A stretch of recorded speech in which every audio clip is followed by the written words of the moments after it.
Welcome to the AskARoofer Podcast, where all your roofing questions find their answers. Your hosts, Megan Ellsworth and Lauren White, peel back the layers of the roofing world to reveal the knowledge, tips, and FAQs you've been curious about. From shingles to skylights, metal to asphalt, we're here to demystify the system above your head. So get ready to ask, learn, and explore the fascinating world of roofing, one question at a time, on the AskARoofer Podcast. Hello, everyone. My name is Lauren White. I'm the host for the AskARoofer Podcast, and I am so excited to have another Lauren joining us today from R3NG to talk about all things kind of commercial roofing, job sites, and safety. Lauren, great to see you. Yeah, great to see you too. Yeah, and let's just start off and have you introduce yourself. Yeah, awesome. As she said, I'm Lauren Morley, soon to be Lauren Harmon Morley. Yeah. And I'm the owner and president of R3NG. We're a commercial roofing company based out of Colorado. Woman-owned, locally owned, so. Love all of those things. That's awesome. Me too. Yeah. Well, very cool. So today we are talking about, kind of safety on commercial roofing job sites, which is just so important, and I think really important for building owners to know about too. You never know what's going on in your roof, but we want people to be safe. So, so kind of to start off from that building owner's perspective, what defines a safe commercial roofing job site? Yeah, it's interesting because I think safety can really be viewed from two different angles, right? There's the safety of the crews, the safety of making sure that they're being safe while they're on the roof. But I think with building owner, they're usually a lot more concerned about the safety of people on the ground. So how are you keeping materials on the roof? How are you ensuring nothing blows off?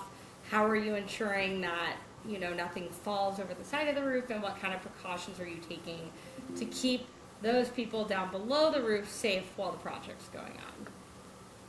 Yeah, for sure. Exactly. It's everybody everywhere. We want to be safe. Right, exactly. Yeah. And so why is a contractor's safety culture, just as important as that insurance coverage? Yeah, I think that's a great question. I think, of course, there's reputation. Nobody wants to be the roofing company who has a reputation for not being safe. It's already hard enough to find labor and to retain employees. A labor shortage is probably as hot a topic as safety. And guys want to be safe. Guys want to know that their employers actually care about going home at the end of the day. And so I think employee retention is probably a huge part of it. And I think at the end of the day too, when you're working in commercial roofing, you're typically working on roofs that are a whole lot more visible to the public eye. And so there is, of course, that aspect of making sure that your owners want to be hiring contractors who are going to shed them in a good light as well. Yeah, definitely. And yeah, like you said, they're bigger, they cover more space, and are probably in a more high traffic area too. So, right. Having that safety aspect is crucial. Yeah, when you think about commercial, right, you're not talking about one family coming in and out of a house. Sometimes you might be doing retail, you might be doing restaurants. You're talking about people coming in and out all day, employees, customers. There's just a lot more of it. There's a lot more traffic in most commercial buildings. Yeah, definitely. And so kind of talking about timeline, project timeline, how do, safety practices influence those project timelines, maybe the impact of the tenants and kind of that total project cost too? Yeah, it's interesting because that's something we try to always bring up really early on in the RFP process. Because the right safety procedures a lot of times can drastically change the cost of the estimate as well. Good examples when you're doing retail. A lot of the times they don't want you doing tear off in certain areas while the store is open, or you might not be able to do roof deliveries on certain days when they're busier. They only want you to work weekdays versus office buildings typically want you to work more weekends, and those are different labor rates. So it is important to bring safety up really early. It affects costs, it affects timeline, it affects different logistical aspects of the building. And then I think the next important part is making sure that when you actually get awarded the job, Not only having a meeting to talk about the timeline of the project, but the safety of the project. What are the client's priorities, and reestablishing that before you start the project.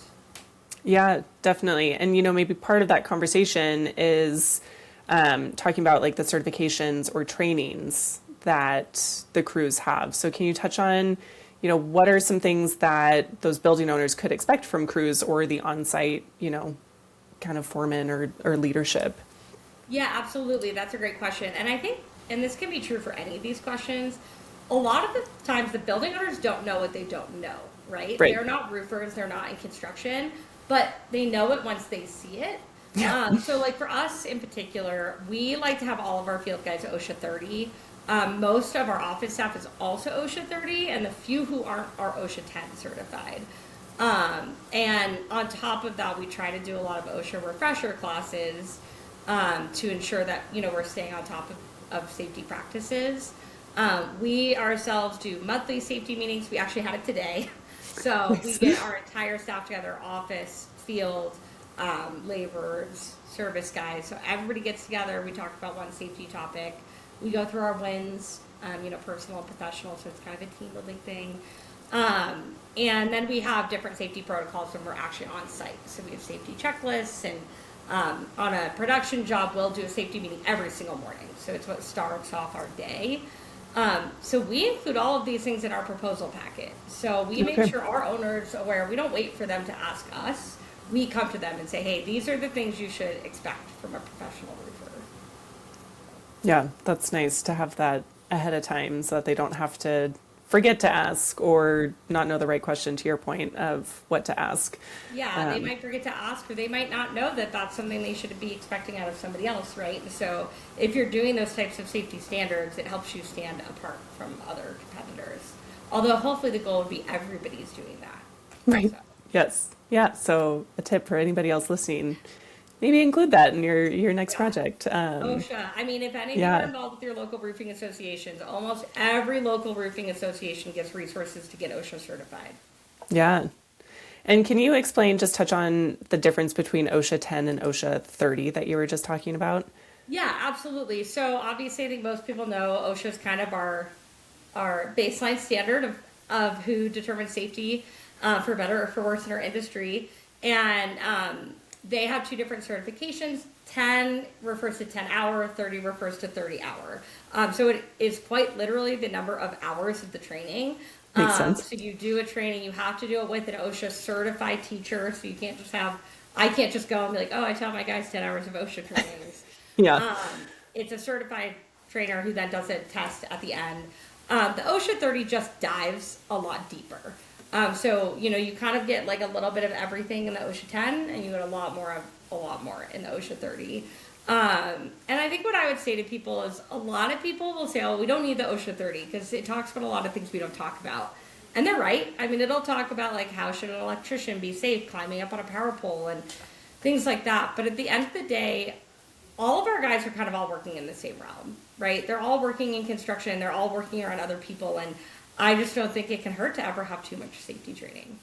Yeah, definitely. And you brought up a good point too of, this training is continual. It's not just a one and done. You're constantly learning new things and getting recertified and all of that. So I think that's an important thing for building owners to know, that it's continuing education in terms of safety. Yeah, and there's some too. So our guys are all CPR certified.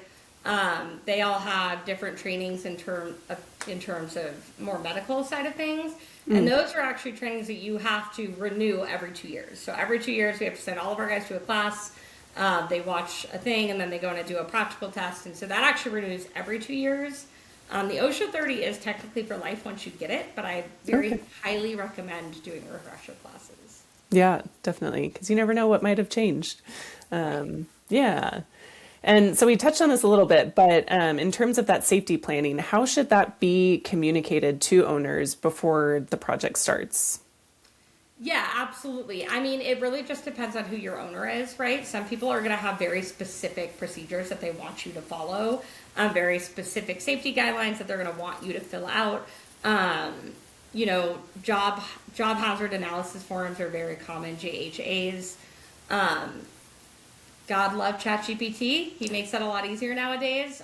Use the resources that you have because they can be very time consuming, but they're really, really helpful and it gives a guide to your guys.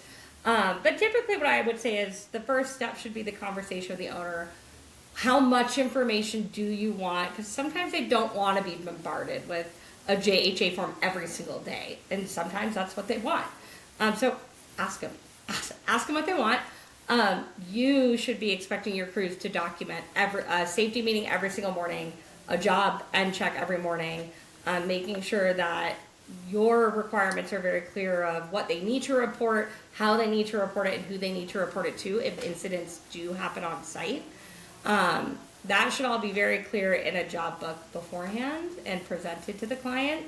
How much reporting you need to give them can really be up to them. And then typically at any job closeout, we will make sure that all of that is provided to them in a packet at the end. Nice. All sorts of information. That's awesome. And, kind of in your experience working with these different types of commercial jobs, where do you see safety gaps? And maybe what are some of those most common gaps that you see, and what should owners be looking for, as they're going in and out of the building and looking at things from below? Yeah, I think it's what we touched on at the very beginning. I think the safety gaps that usually exist are for the safety of the people underneath the roof. For the most part, you have really clear standards of what you need to do to keep your guys safe on the roof. We know how far from the roof the roping has to be. We know when we need fencing. We know when we need permanent anchors. We know all of these things, right? But I think the thing that people don't think about as often is the people who aren't on the roof. Yeah. And to me, especially in commercial roofing, that's such a massive hazard.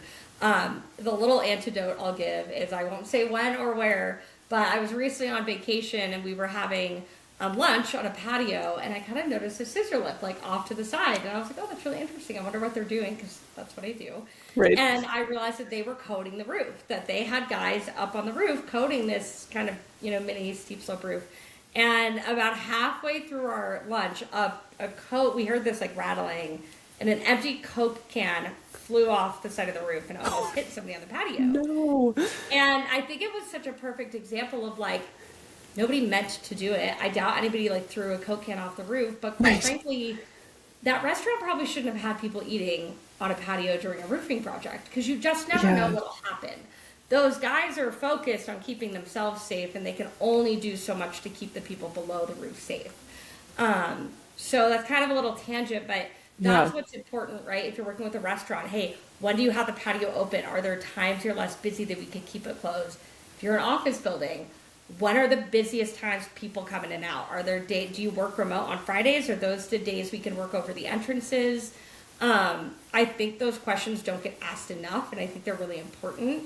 If you're working at a retail store, where's the loading dock, and how often is it getting loaded? When should we not be storing materials over there? Ask more questions of when the foot traffic is happening below the building.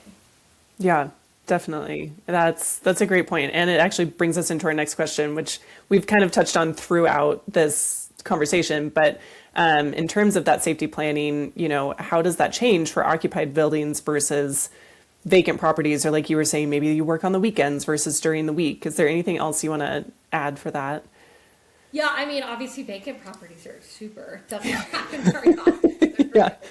I think the biggest thing I would say, I know we kind of touched on owner occupied, but tenant occupied, also really important, right?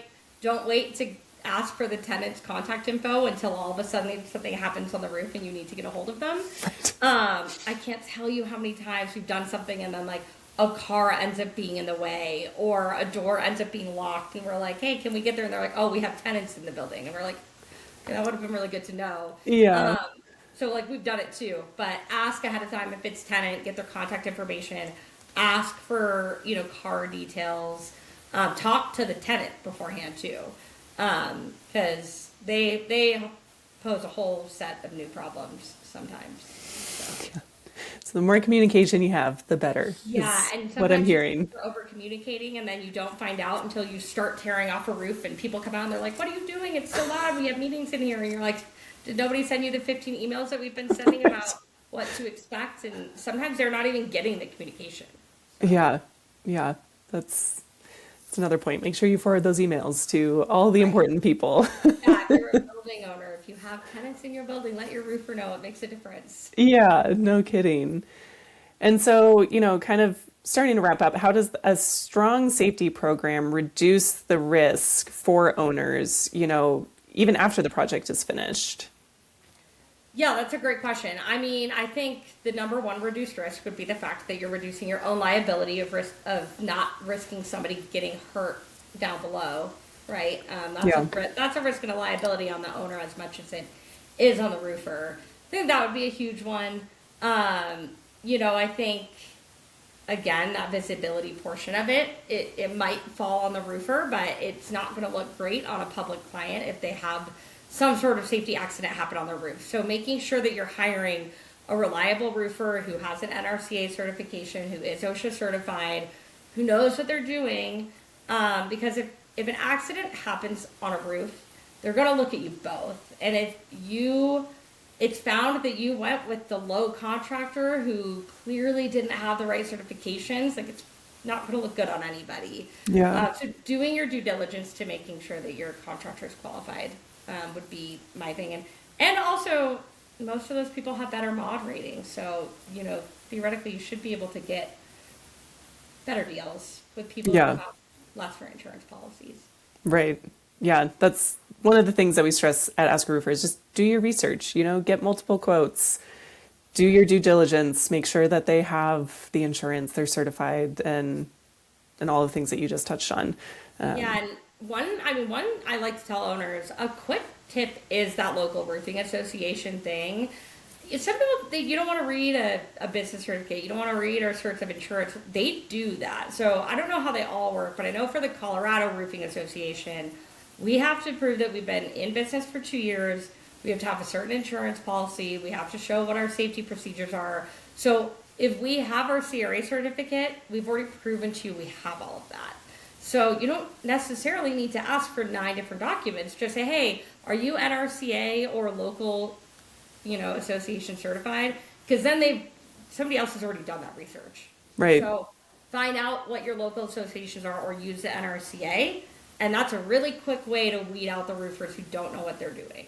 Yeah, that's a really good tip. And, there's so many associations out there as well that, I'm sure are more than happy to answer your questions and help with that research if need be, if you can't find what you're looking for online. But I know their websites are pretty robust too. So, yeah, well, great. Anything else that you think would be helpful for building owners to know in terms of roofing safety in their commercial buildings? No, I think I would just say, it seems really obvious to say that safety should be one of the most important things you're considering. I know it can be really enticing when you see that really, really low number to say, well, this would make my life a lot easier, but is it really worth it? I think is the question. Make sure that you're picking somebody who is going to be keeping everyone safe on the roof and off the roof. Yeah, it's a very, very good point to make. Well, Lauren, this was great. Thank you so much for your time and all of your knowledge that we're imparting to all of our listeners. And for all of you listening, please check out R3NG and Lauren Morley. You can find their directory on AskARoofer.com, as well as other articles and information about the company. So I think we'll call it a day this time, but we'll catch you all on the next episode. Thanks. Thank you again. If your roof needs answers, subscribe now to the AskARoofer podcast. We've got your questions covered, one episode at a time. Go to AskARoofer.com to submit your questions and learn more. Stay tuned and keep those questions coming.